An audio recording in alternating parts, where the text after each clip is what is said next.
नाज़रीन, बरकाती की बातों में आज हम कद्दू के फ़वाइद पर बात कर रहे हैं। वक्फ़े के बाद हम दोबारा आपकी खिदमत में हाजिर खिदमत हैं। कद्दू के बहुत सारे अफ़आल हैं, बहुत सारी जगह कद्दू काम करता है। बदन पे अगर फुंसियाँ अगर हो जाएं तो फुंसियों में कद्दू का पानी फुंसियों पर लगाने से फुंसियाँ मादूम ख़त्म हो जाती हैं, दब जाती हैं। इसका पानी निकालिए और फुंसियों के ऊपर जहाँ जहाँ फुंसियाँ हो रही हैं कपड़े से, हाथ से वहाँ पर मल दीजिए। इसका गूदा लेप कर दीजिए उन फुंसियों पे, तो फुंसियाँ खुश्क हो जाएंगी। जो दाने मोटे हो जाते हैं, जिसमें पीप पड़ जाते हैं, उसके लिए ये बहुत फ़ायदेमंद है। मुंह से खून आए, किसी भी वजह से मुंह से खून आ रहा है, तो इसके छिलका जो साया में खुश्क किया हुआ हो उसको बारीक पीस लें और खांड, देसी शक्कर में मिलाकर, दूध में मिलाकर उसका इस्तेमाल करें। फुंसियों में मुंह से खून आने में भी फ़ायदा होगा। बाद वक्त ऐसा होता है कि प्यास की शिद्दत हो जाती है। गर्मी के अंदर जिस वक्त लू चल रही हो, गर्मी बहुत ज़्यादा हो, तो उस वक्त प्यास की शिद्दत होती है। प्याज की शिद्दत में कद्दू का गूदा पीसकर पानी निकाल लें और एक छिटाक पानी में 2 तोले मिश्री मिला लें। यानी इस कद्दू का पानी एक छिटाक यानी 5 तोले और उसमें 2 तोले मिश्री मिला लें। मिश्री मिलाने के साथ वो पानी पिलाएं तो प्याज की शिद्दत जो है वो ख़त्म हो जाएगी। पेशाब की बंदिश, कद्दू का रस 1 तोला, कलमी शोरा बाज़ार के अंदर पंसारी के पास मिल जाता है, 1 माशे, मिश्री 2 तोला को पानी में घोलकर और वो पानी पिलाएं, उससे पेशाब की बंदिश ख़त्म हो जाएगी। गुर्दे का दर्द, गुर्दे की तकलीफ़, गुर्दे में कोई पथरी हो रही हो और वहाँ से पेशाब आने में मुश्किल हो रही हो। कद्दू मुलय्यन शिकम भी है, कब्ज़ कुशा भी है।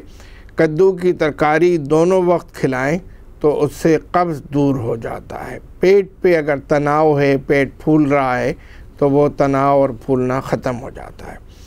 दिमाग और जिगर की गर्मी, कद्दू का गूदा 5 तोले, इमली 2 तोला, खांड, देसी शक्कर 3 तोला। 1 सेर पानी में इतना जोश दें कि पानी 1 पाव यानी 1/4 रह जाए, तो ठंडा करके पिलाएं। जिगर की गर्मी के अंदर ये पानी फ़ायदा करेगा और जिगर की गर्मी दूर होकर साले खून पैदा होगा, जिसकी खून की कमी की वजह से जो कमज़ोरी हो रही थी, निढालपन था, चेहरा मुरझाया हुआ था, वो ख़त्म हो जाएगा और चेहरा तवाना होगा। गशी की कैफियत हो जाती है, बाज़ वक्त आदमी चल नहीं सक रहा है, बिल्कुल नींद गशी के अंदर जो है वो निढाल होकर गिर जाता है, तो कद्दू और चूज़ा, छोटी मुर्गी, छोटा चूज़े का गोश्त नमक मसाला डालकर पकाएं और ऐसे मरीज़ जिसको नक़ाहत हो रही हो, गशी की कैफियत हो, उठा चला फिरा ना जा रहा हो, उसको वो खिलाएं। मुर्गी के बच्चे का गोश्त, कद्दू, नमक मिर्च मसाला डाल के उसको पका लें और वो खिलाएं। दिल की गर्मी और यरकान के लिए मैंने आपको पहले भी बताया, एक और तरकीब बताता हूँ।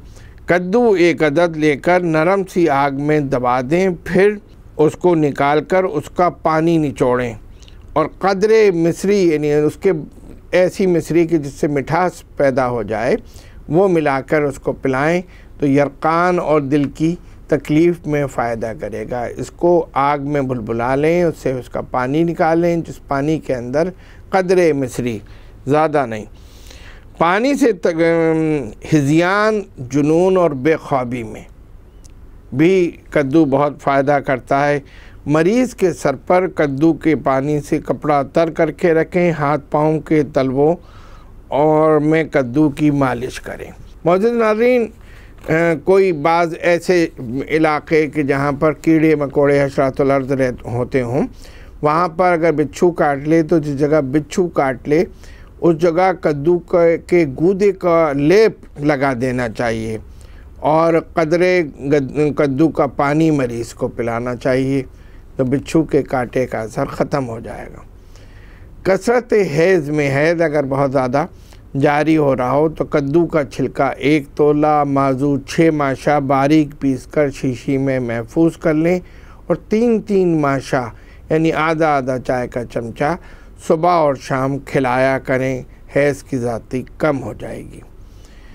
हमल की हिफाजत के लिए पहले से या दौरान हमल कद्दू का इस्तेमाल करने से हमल गिर जाने का अंदेशा नहीं रहता।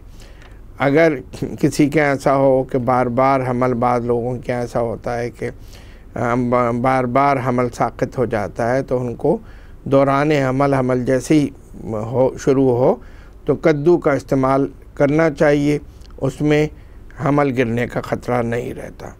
जो ख़वातीन हमल के दौरान कद्दू इस्तेमाल करती हैं उनके बच्चे भी बड़े खूबसूरत और तंदुरुस्त पैदा होते हैं। मियादी बुखार के लिए खूब कला साफ़ कर लें। एक खाकसी बाज़ार के अंदर पंसारी के यहाँ और आम जनरल स्टोर पे भी मिल जाती है। तो बहुत ऐसे बुखार के जो बहुत तवील अरसे तक चल रहे हों, मियादी बुखार जिनको कहते हैं, उसके लिए कद्दू को अंदर से गूदा निकाल दें और उस गूदे की जगह पर खाकसी खूब कला को भर दें और उसके मुंह पे फिर जो गूदा निकाला था वो फिर दोबारा उसको लगा दें और उस कद्दू को एक जाली के कपड़े से लपेट दें और उसके ऊपर मट्टी का से गिले हिकमत कर दें और फिर उसको आग में ओपलों के ऊपर पकाएं। जब वो कद्दू बिल्कुल नरम हो जाए तो फिर उसको मट्टी साफ़ करके अंदर से खूब कला खाकसी को निकाल लें और उस खाकसी को पानी से या किसी मुनासिब अरक के साथ मरीज़ को पिलाने से मियादी बुखार ख़त्म हो जाते हैं। मौजूद नाज़रीन, अभी हम बात कर रहे हैं कद्दू के फ़वाइद पर। आज हम आपको आपके सवालों के जवाब भी देंगे। इस वक्त हम एक वक्फ़े की जानिब जा रहे हैं। वक्फ़े के बाद आपसे दोबारा मिलते हैं।